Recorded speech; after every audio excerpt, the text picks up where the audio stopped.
توقيت مناسب. هنا كانت فرصه ديال التسديد المباشر لكن كتضيع فرصه. جول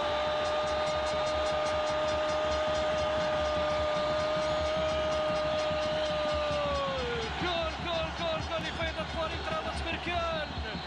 هدف شميل شميل شميل شميل شميل شميل جدا.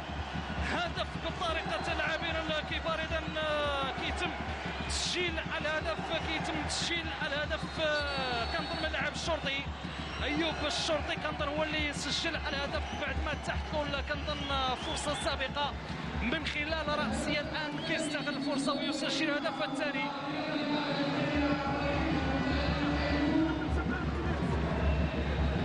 بالفعل اذا ايوب الشرطي اللي دخل في الجوله الثانيه كيتمكن من استغلال الفرصه.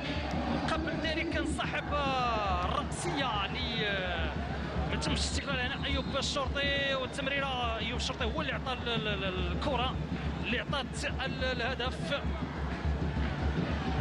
اذا كنظن امين الكاس هو اللي كان صاحب. شوفوا الى امكن اكيد الاعاده الفرحه الكبيره لعب